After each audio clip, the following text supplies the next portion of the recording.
Bonjour à tous, au sommaire du Sous la loupe ce mois-ci, un jardin bio à Jumet où nous rencontrerons Nicolas Léonard, directeur de l'AID Soleilmont. Dans la chronique livre, Eddie Piron s'entretient avec Francis Groff et pour son Bonjour Cabu, Michel Robert lève le rideau sur une chorale d'enfants qui chante en wallon.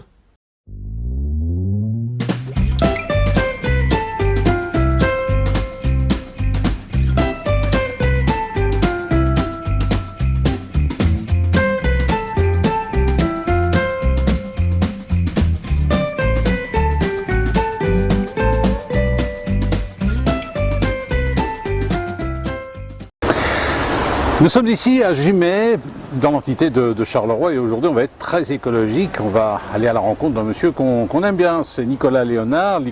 Nicolas Léonard, vous êtes le directeur de AID Soleilmont. AID Soleilmont, alors c'est quoi et c'est implanté où AID Soleilmont exactement? Donc AID Soleilmont, c'est une EFT. Alors on va pas parler sur des termes techniques, mais EFT, entreprise de formation par le travail.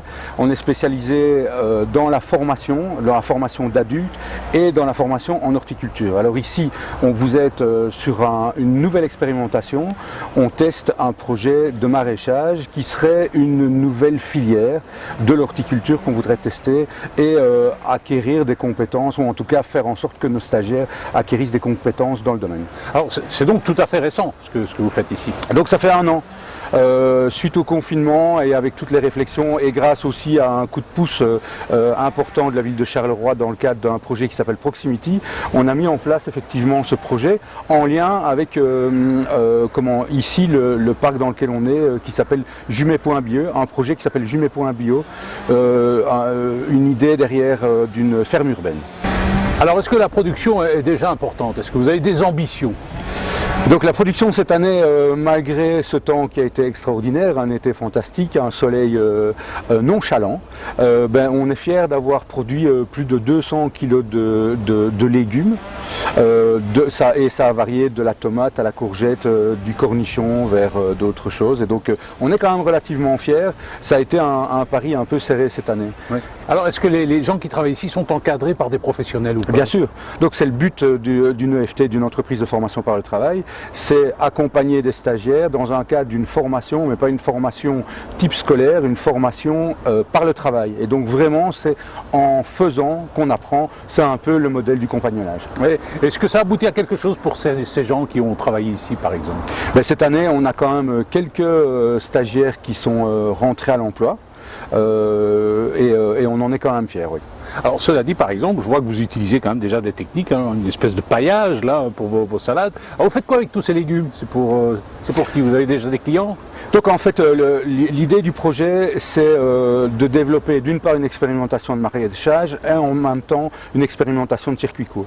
Donc ici, les légumes que nous produisons, dans un système, comme vous le disiez, qui est plus proche du bio, plus proche de la permaculture, tous les légumes qui ont été produits ont été vendus à un café-restaurant à Charleroi qui s'appelle Notre Maison, qui est aussi une entreprise d'insertion.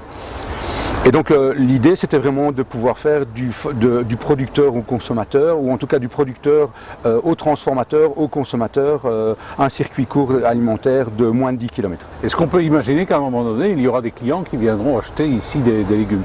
Pourquoi pas? En tout cas, la prochaine étape du projet, c'est réunir autour de ce projet toutes les entreprises d'insertion de la région de Charleroi, que ce soit des EFT qui travaillent, donc entreprises de formation par le travail, qui travaillent dans le domaine de l'ORECA, que ce soit des entreprises d'insertion comme par exemple Notre Maison qui continuera le projet avec nous. Et donc on va commencer par là et oui, on essaiera effectivement de pouvoir ouvrir en tout cas notre clientèle et peut-être aux particuliers effectivement. On parle beaucoup de bio, circuit court, on croyait que ça a un avenir. C'est pas que je crois pas, j'en suis sûr. Maintenant, ce qui est compliqué, c'est que ce qu'on oublie dans notamment le maraîchage, c'est le coût. c'est pas le coût du légume, c'est le coût du travail, c'est le coût de l'investissement. Avec l'été extraordinaire, comme je l'ai dit tantôt, et tous les problèmes qu'il y a eu, c'était un investissement régulier, c'était devoir passer une journée au minimum en plus des journées de travail normal dans la serre pour pouvoir soigner les tomates. Ça a été. Et donc cet investissement-là, il est coûteux. Alors quel type de légumes? Salade, haricots, pommes de terre, légumes de saison? Donc pommes de terre, malheureusement, on a été victime du mildiou, on n'a rien eu, mais en été, on a produit que ça soit des tomates, des cornichons, des concombres, des courgettes, des navets, des carottes. Oui, on a été un petit peu partout. L'idée étant qu'on puisse proposer à nos stagiaires qui viennent ici en formation régulièrement différentes sortes de plantations pour qu'ils puissent vraiment acquérir un maximum de compétences. Est-ce que vous allez s'aimer un petit peu partout dans la région? Vous êtes ici à Jumet, mais est-ce qu'on peut imaginer que vous ayez un jardin ailleurs avec d'autres partenaires éventuellement? Tout pourrait être imaginable. Mais pas plus. Il faudra voir aussi en fonction des compétences, ou pas des compétences, mais en fonction des opportunités, en fonction aussi des possibilités. Oui, le projet, en tout cas, ce projet-ci est sympa et le fait de le faire sur Jumet Bio est très sympa aussi. Alors, à Haïdé-Soleimont, ce n'est pas que les jardins, il y a d'autres pans à Haïdé-Soleimont. Donc au départ, Haïdé-Soleimont, Haïdé Action Intégrée de Développement, Soleimont parce qu'au départ on était implanté à l'ancienne abbaye de Soleimont. Maintenant, nous sommes implantés depuis les années 2000 sur le site de Monceau-Fontaine. On est spécialisé dans tous les travaux horticoles. Et ici, vraiment, c'est une nouvelle corde à notre arc, c'est de se mettre dans le maraîchage. Mais le bio, c'est vaste. C'est pas que le maraîchage, c'est tellement vaste. Oui, bien sûr. Et donc, dans le bio, enfin, je veux dire, en tout cas, dans l'horticulture en tant que telle, on est spécialisé aussi, notamment, par exemple, au niveau du désherbage sans produits phyto. Et on propose ce service-là à nos clients, avec la difficulté de l'insatisfaction de nos clients, qui sont que, le Roundup marchait mieux que toutes les nouvelles techniques qu'on peut mettre en place. Malheureusement, mais tant mieux aussi peut-être pour la végétation. Je me souviens aussi, une fois je vous avais interviewé, on avait parlé de toits végétaux. Oui, donc ça c'est aussi des compétences qu'on veut faire acquérir à nos stagiaires, c'est de travailler la végétation quelque part hors sol, ou en tout cas un sol particulier, dans des situations un peu plus particulières et compliquées aussi, et à risque, parce qu'effectivement on est spécialisé aussi sur la végétation de toiture. Oui, et investir la ville. Le centre-ville, par exemple, avec ce genre d'initiative, c'est faisable aussi, hein? C'est des projets qui existent notamment dans des grandes villes comme Bruxelles. À Bruxelles, il y a beaucoup de jardins de toits. À partir du moment où il y a très peu de sol, on essaye de trouver des solutions hors sol. Et donc oui, on essaye de créer. J'ai été voir un projet à Bruxelles dont un particulier avait 3 pommiers sur son toit. Si j'ai envie d'acheter quelque chose, qu'est-ce que vous me conseillez pour le moment? Alors pour le moment, ce que je vais vous conseiller, c'est qu'on est en train de récolter les premiers choux de Bruxelles qui vont être très chouettes. On a une dernière courgette, je pense qu'il en reste une ou deux. On a des potirons, c'est la saison. Nicolas Léonard, merci. Merci.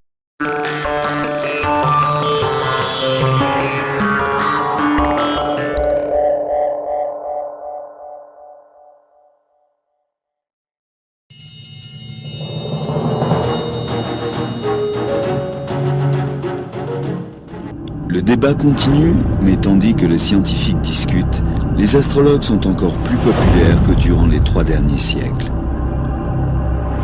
Nous ne savons toujours pas encore s'il existe des bases scientifiques pour l'astrologie, mais durant des siècles, le même message a émergé encore et encore. Les planètes font partie du même système solaire que la Terre, et d'une façon comme d'une autre, leur influence est ressentie dans la vie des humains.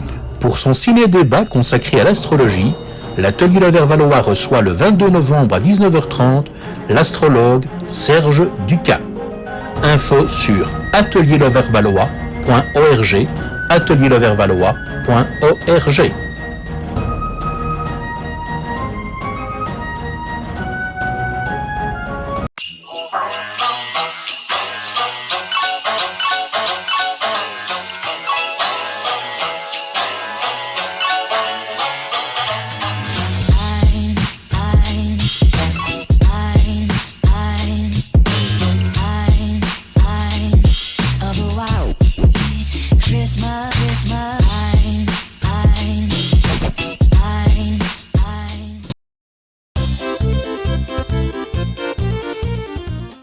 temps de penser à vos cadeaux et repas pour les fêtes. Pour vos vins, une seule adresse, vinopierrot.com. Vino Pierrot Le Verval, c'est la dégustation et la vente à domicile ou via internet de vins, champagne, spiritueux, cadeaux d'affaires et paniers garnis pour les particuliers, l'ORECA et les collectivités. Vino Pierrot, le vin de mon Pierrot, Jean Suisseau. Retrouvez infos et promos régulières sur vinopierrot.com. vinopierrot.com.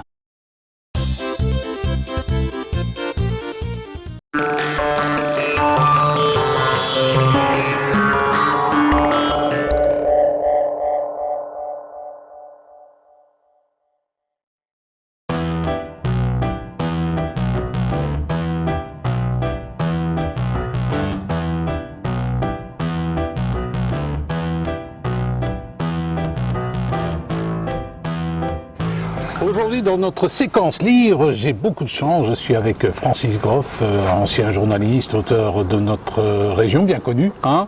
Il a écrit plein de trucs, Francis. La région est bien connue. Francis Groff. Alors, Francis, ça fait un bail que, d'abord, journaliste à la Nouvelle Gazette, puis tu as quand même pondu quelques bouquins avant de te lancer comme romancier, j'ai envie de dire.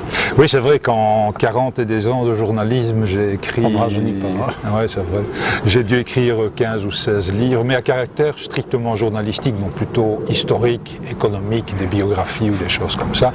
Et je suis venu très tard, effectivement, il y a 3 ans maintenant, je suis venu à ce qu'on appelle de la fiction, et en l'occurrence du roman policier en ce qui me concerne. Qu'est-ce que tu préfères, tout ce que tu as écrit en tant que journaliste ou romancier, qu'est-ce que tu préfères honnêtement? Alors, pour être franc, avant de me lancer dans la fiction, j'aurais dit, j'ai quitté les livres historiques, économiques et autres en me disant maintenant je vais faire de la fiction, je suis tranquille, tout va bien se passer, je ne dois plus être précis, je ne dois plus faire des interviews, etc.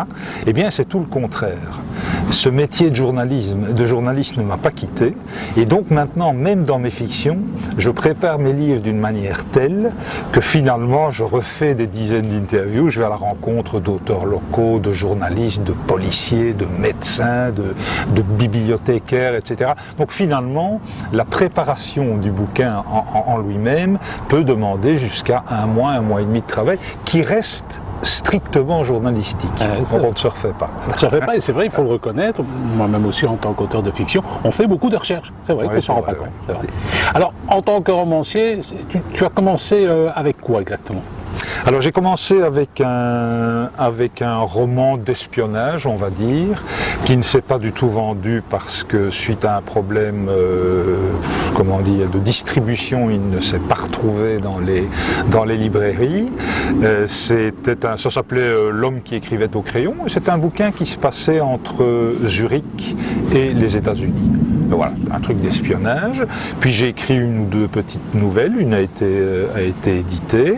Et puis j'ai trouvé l'idée, à la demande d'un éditeur belge qui s'appelle Weyrich, j'ai été sollicité pour lancer une série de polars et j'ai créé un personnage qui s'appelle Stanislas Barberian. Alors qui c'est ce Stanislas ? Alors Stanislas, il faut savoir que l'éditeur en question qui a lancé donc l'éditeur Weyrich qui a lancé cette série de polars, cette collection qui s'appelle Noir Corbeau, souhaite que les histoires se passent en Belgique et avec des personnages belges, francophones de préférence. Et donc, j'ai créé un personnage, c'est une collection de polars, donc forcément on s'attend à y trouver des policiers ou que sais-je, des détectives ou des policiers privés. Eh bien, que nenni. Moi j'ai choisi un personnage récurrent qui s'appelle donc Stanislas Barberian, qui est né à Charleroi, qui a fait ses études de lettres à Liège, qui a fait une spécialisation en littérature du Moyen-Âge, enfin bref, et qui, suite à des circonstances familiales, est parti s'installer comme bouquiniste à Paris. Et comme il achète et il vend, c'est un bouquiniste de haut vol, donc c'est quelqu'un qui vend des documents rares, qui cherche des copies, qui cherche des éditions, des premières éditions, etc. Donc c'est un érudit, c'est un excellent bibliophile. Et donc, comme il vend et il achète sans arrêt en France et en Belgique, mon personnage vient régulièrement, en fin de semaine, généralement, il vient en Belgique pour aller à la rencontre de collectionneurs qui lui achètent ou qui lui vendent des pièces.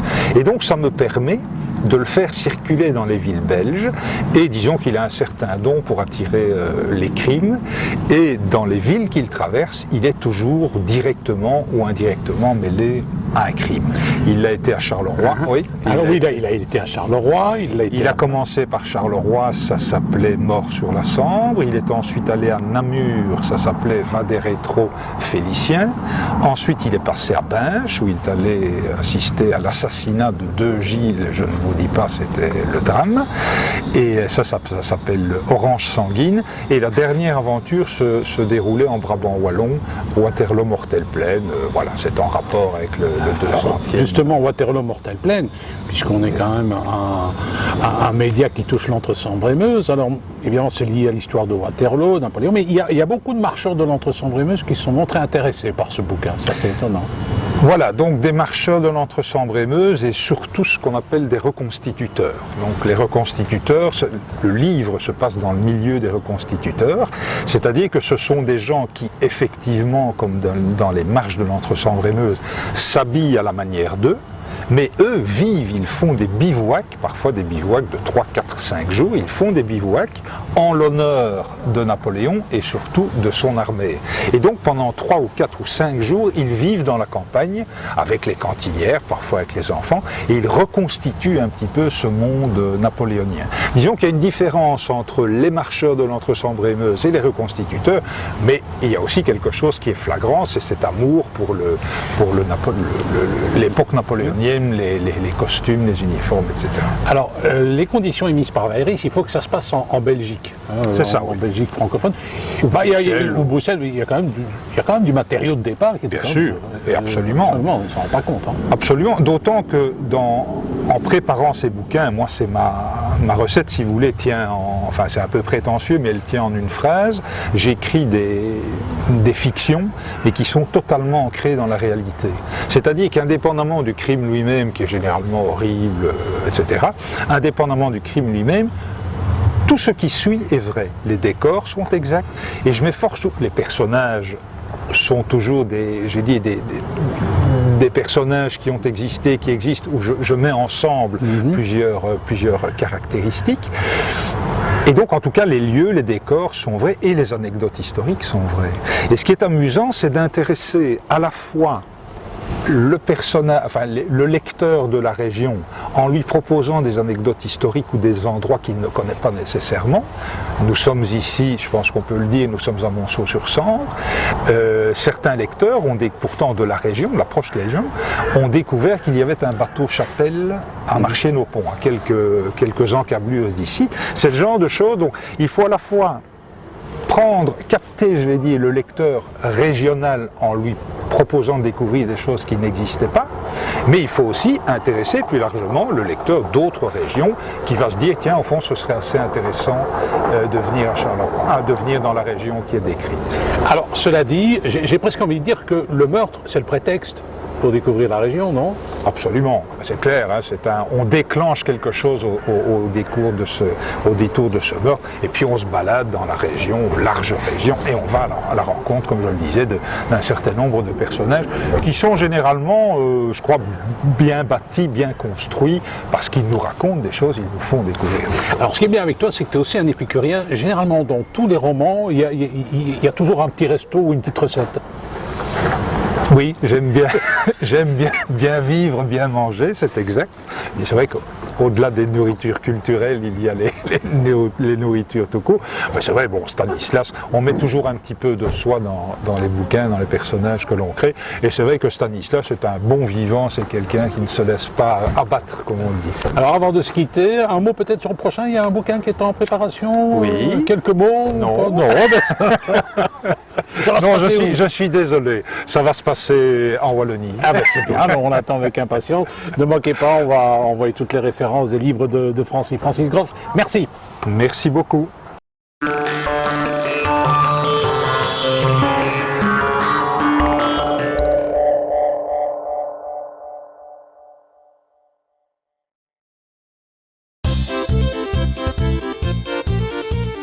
Il est temps de penser à vos cadeaux et repas pour les fêtes. Pour vos vins, une seule adresse, vinopierro.com. Vino Pierrot L'Overval, c'est la dégustation et la vente à domicile ou via internet de vins, champagne, spiritueux, cadeaux d'affaires et paniers garnis pour les particuliers, l'ORECA et les collectivités. Vino Pierrot, le vin de mon Pierrot, j'en suis sot. Retrouvez infos et promos régulières sur vinopierrot.com. vinopierrot.com.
Bonjour mesdames, eh bien c'est le bonjour d'Akabu.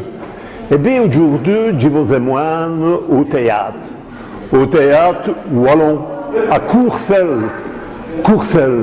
Mais ne pouvez y aller pièce, c'est Saint-André, Vauban tout délai, ça on advisera plus tard. Mais pouvez l'élever de rideau avec une chorale d'Ijon qui chante en wallon. Un sacré de clapant, mes gens.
Marie-France, Janine, donc vous êtes les responsables de belle chorale qui nous veille.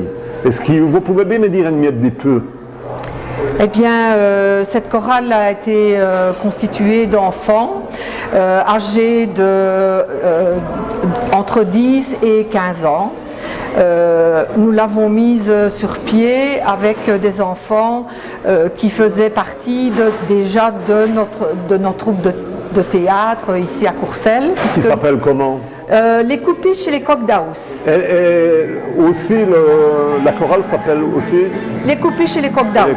Voilà, nous n'avons pas cherché un autre nom, nous avons gardé les noms des troupes de théâtre que nous avons. C'est bien cela, En tous les cas, c'est vraiment une découverte parce qu'ils chantent mieux vraiment bien, ces enfants-là.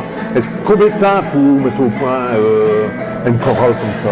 Ben, nous avons répété, disons, pendant une bonne année, mais nous ne répétions qu'une fois par semaine, parce que les enfants ont d'autres activités, ils vont à l'école et puis ils ont parfois d'autres activités sportives ou académiques, à l'académie de musique, donc leur disponibilité. Oui. Mais DJ Marie-France, c'est vous qui avez écrit tous les textes de cette chanson? Pratiquement, à l'exception d'une qui a été écrite par Pascal Éringer, qui a aussi mis en musique tous les textes que j'ai écrits. Mais comment est-ce qu'on écrit une chanson comme ça? C'était pas très facile. Moi, au départ, j'écris plutôt des poésies en wallon. Et puis, comme je fais partie du Chadoué, c'est là qu'on m'a proposé d'écrire des chansons pour faire le CD. Et vous avez écrit, il y a combien de chansons sur le CD? Il y en a 15. 15 chansons. Évidemment, on espère qu'il y ait une petite séquence aussi va favoriser le vente du CD-là. On l'espère aussi. Merci beaucoup. Réveillé dans le fond des mers, midi voldi, c'est la misère. Pétrole, plastique et vissatio, les pêchons y ont plein le dos. Béradines seront plus nadis, divir tout ça, tu dis botti. Magnifique. Et il y a plus des gamins ou des filles dans le choral? Ah, est-ce qu'on s'en est compté? Combien de filles? Ah, il y a plus de filles que de garçons? Oui. Ah, c'est comme partout. C'est comme Pascal Éringer. On représente plus dans le paysage. Carolo. Numéro modeste quand même. Chanteur, metteur en scène, compositeur. Et c'est vous qui avez composé toutes les chansons découpées chez Coglaus. Les musiques. Les musiques. Comment est-ce qu'on arrive à composer pour les enfants, pour les jeunes? Les textes, c'est quasiment déjà fait. Donc, j'ai vraiment dit des musiques, il y a longtemps que j'ai pensé à ça. Et donc, ça, la liste, il faut ma logique fait ça. Et toute ma logique, c'est de remettre les textes comme il faut pour que ça me dise beaucoup d'un pied ou de l'autre. Oui. Mais Marie-France a bien fait ça. Chaco. Et les enfants, ils étaient en ballet. Les enfants, ça c'était faut bien pour eux, et surtout quand on a acheté en studio, parce qu'ils n'avaient jamais vu ça. Et donc on a répété vraiment aussi à Courcelles, mais quand on a acheté en studio là, ça c'était une autre ambiance, ils ont vu des affaires qu'ils n'avaient jamais vu là. C'est un travail des professionnels, quoi. C'est vrai qu'ils ont sué, parce qu'on a quand même répété vraiment. Et c'est un projet qui dure quasiment 2 ans. Oui. Il y a un an de dessus, on a dû arrêter d'aller en studio parce que le Covid à cela, on a pu s'aider.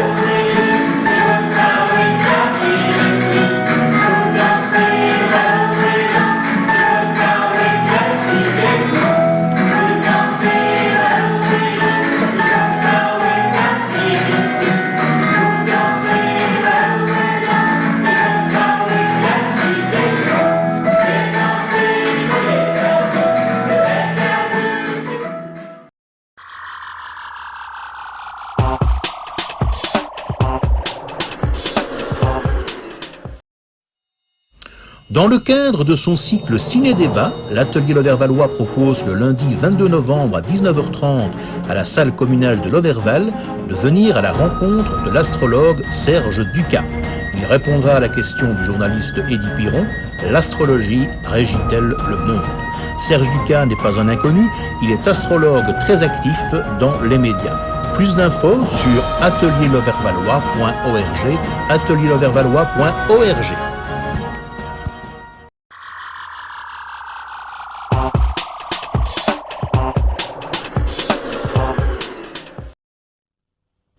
Le cercle L'équipe de Gerpine présentera du 19 au 28 novembre la comédie en wallon Vauban Toudidi. des auteurs à succès Michel Robert et Michel Meuret. Cette œuvre a obtenu le prix de langue régionale endogène de la Fédération Wallonie-Bruxelles, œuvre dramatique 2021. Les représentations auront lieu à la salle des fêtes de Gerpine Centre et toutes les infos sont sur cercleléquipe.be, cercleléquipe.be.